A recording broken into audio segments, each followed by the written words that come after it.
Hello, welcome to another HR bothering episode of Tech Spurt Weekly. Hope your week's going better than mine.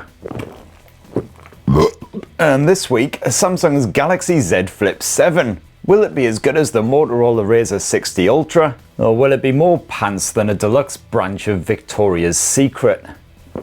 And that particular slab of heavy-hitting investigative journalism will be followed by a quick peek at Uncle Spurt's wee one, and of course a tasty slice of viewer comments, if I don't get pass-out drunk on stupid strength Belgian beer by that bit. Not gonna lie, if I was Betfred, I'd give myself about 15 to 1 on still being upright in about 5 sentences time. Tech Spurt Weekly! So last week I was banging on about the upcoming Galaxy Z Fold 7, Samsung's full-sized foldable which is expected to launch this summer. And since then we've had yet more online leaky goodness pointing to an early July reveal for the new Fold and also the new Flip. Now the Samsung Galaxy Z Flip 7 is a more trouser-friendly fold-in phone which is expected to closely resemble the Z Flip 6 from last year. However, one of the big changes could be an engorged, absolutely not the right word, sorry, forget that, an enlarged cover display, now 4 inches in size, which completely fills that front end, just like Motorola's RAZR 60 Ultra.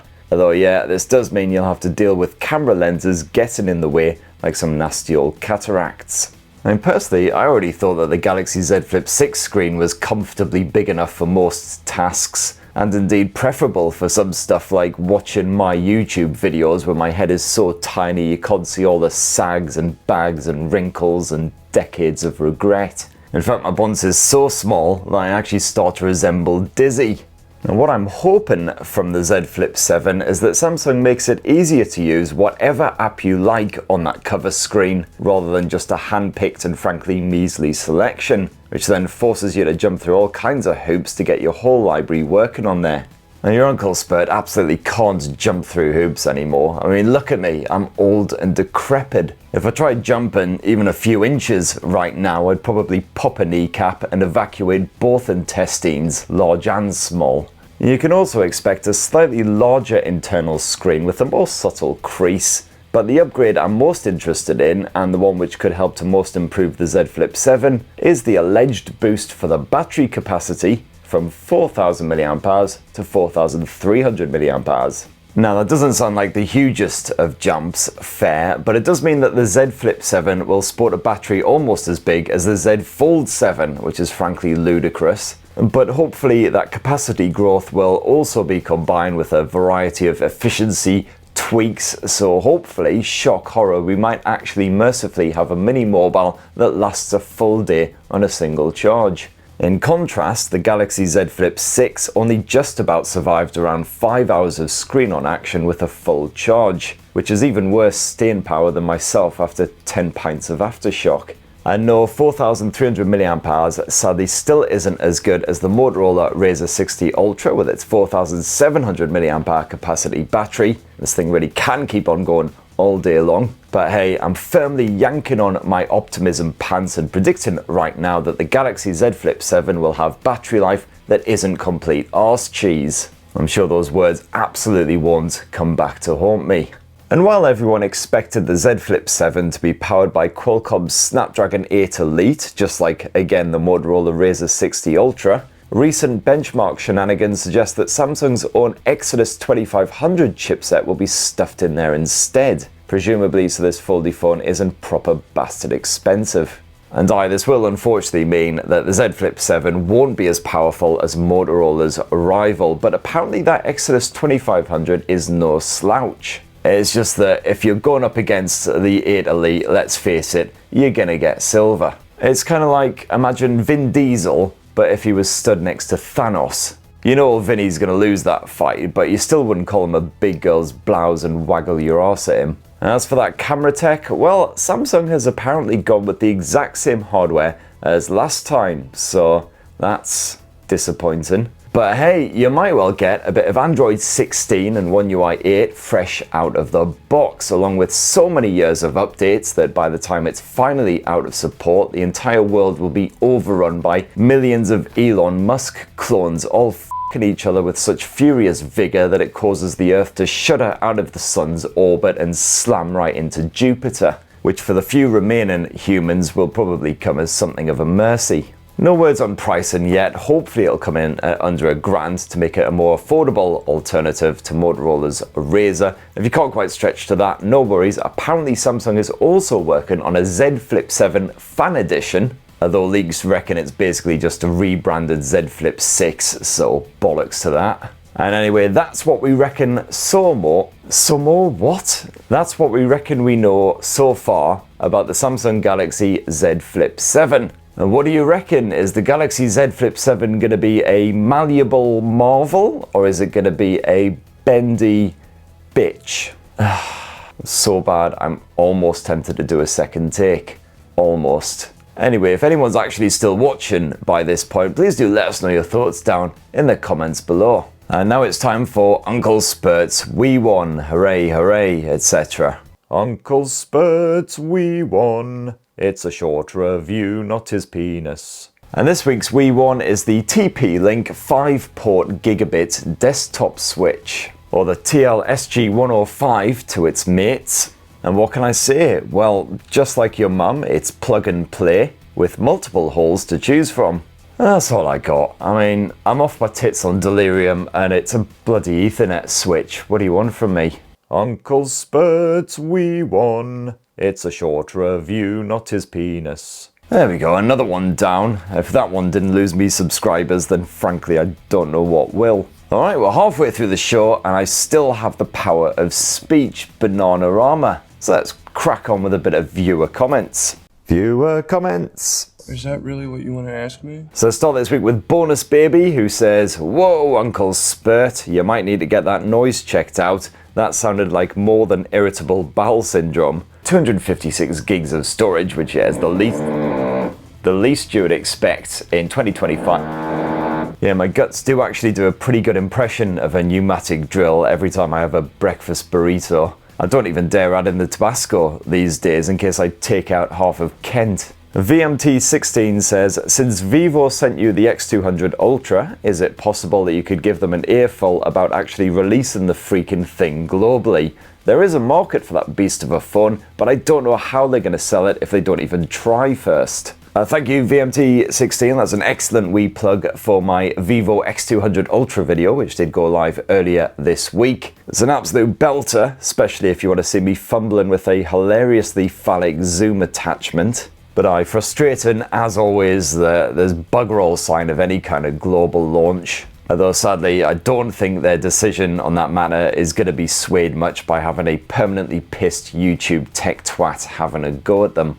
Taxi Trekkin says, "Penderyn Legend whiskey in a red boxer packet is the best thing to come out of Wales since the microphone." And of course, Kerasata Catatonia. Bit of a teenage crush, that one. I mentioned this to you about a year to 18 months ago. I can understand the apprehension due to it not being Scottish or Irish, but for me, it's the best whiskey on the planet. I'm absolutely open-minded, certainly when it comes to booze, willing to try anything at least once. And you're right, there's some absolutely top-drawer whiskies that haven't come from Scotland. For instance, one of my favourite single malts back in the day was the Adnams single malt from good old Southwold. And I'm absolutely obsessed with a whole load of Japanese whiskey too. Not that it always works out, of course. When I was over in Iceland, for instance, I did try some of their local whiskey despite the protests of the bartender. And you know, fair play, she was completely honest and 100% accurate, because that stuff was about as palatable as sucking on the contents of your cat's litter tray. I did also try their Black Death drink while I was over there, which wasn't anywhere near as bad as I expected it to be, especially if you're used to knocking back jugs of White Lightning. Compared with that stuff, it's practically champagne. Yeah, as you may have gathered, the vast majority of my time in Iceland was spent indoors drinking, mostly just so I could avoid going outdoors where it was like minus 40 degrees. So horrendously cold that even a Geordie might have thought about donning a cardigan, or at the very least stuck on their Tommy Hilfiger shirt with the long sleeves. Aaron G says, "How a shout out for your Otska Dorji. I see you're a man of culture." Shotter for Life is here, says, "Okay, so I looked up Yurotsuka Dorji, lol. Sometimes I swear curiosity will be the death of man one day." Yeah, sorry buddy, that is definitely one thing you do not want on your internet search history. Dan Pajamas says, I remember getting Eurotska Doji on pirated VHS from a comic shop in the mid-90s. God, I miss the 90s. Boy, I was not prepared for the size of some of those members. Yeah, gotta say, as a 15-year-old lad, that movie was both titillating and horrifying in equal measures. I mean, let's face it, there's already more than enough penile angst shenanigans going on at that sort of age, and then all of a sudden you're confronted with these 20-foot, I don't know, mega schlongs, which have this incredibly precise aiming ability, and frankly, you could be hung like Long Dong Silver and still feel woefully inadequate.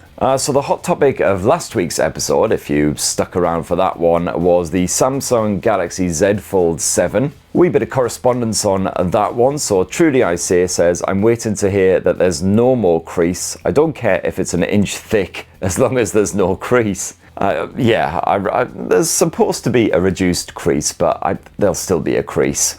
Sorry, those optimism pants well and truly worn out. It's pessimism pants from here on out. The Nez Rookie says, would rather have a global version of the Oppo Find N5. Absolutely 100% accurate. They really did us wrong on that one. Huge Y Fronts, fantastic username by the way, says, I spaffed nearly 2k on the Fold 6 and the Watch Ultra. Immediately regretted it, never again. And MFR Everton says, so you are completely making everything up. Yeah, the entire world is completely made up, buddy. Didn't you hear? We're all just part of the Matrix. You're made up, I'm made up, your mum's completely made up, and also well up for it. Watch Community 25 says, Uncle Spurt has more double entendres than inches on his blower. And that's a vicious rumour, and I will hear no more of it. Adrian Woolley has pointed out that Mr. Wanksock hasn't been seen in a wee while. I miss him dearly. Is he in prison or on holiday? Please bring him back soon and say hi from 80.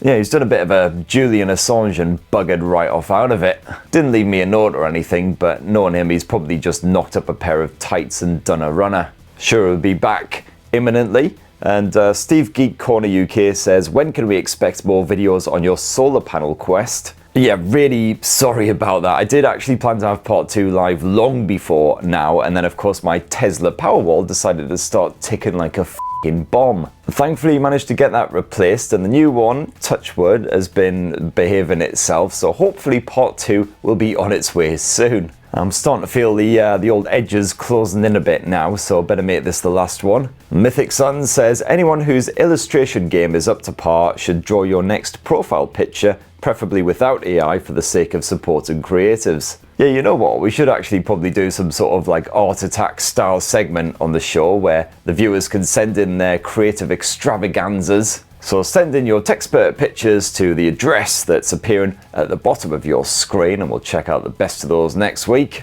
And ooh, speaking of next week, what the f is next week? Right, well, according to all that leaky internet shenanigans, Samsung might finally actually be launching the Galaxy S25 Edge next Tuesday, the 13th of May. And quite a few details have emerged since we saw it first revealed back in the original Unpacked at the very start of 2025. So you can expect the Snapdragon 8 Elite to be stuffed inside of that sub 6mm frame, with a proper premium titanium finish just like the Galaxy S25 Ultra, but also possibly a troublesomely tiny 3900 mAh battery. Because yeah, Samsung appears to completely refuse to go the silicon carbon route. But anyway, come back on Tuesday, kiddies, for a taste of the Edge. Bit of suspense there for you, that's how a pro does it. Actually, taste of the Edge doesn't really work, does it? It should really be like, come live life on the Edge. I'll be blunt,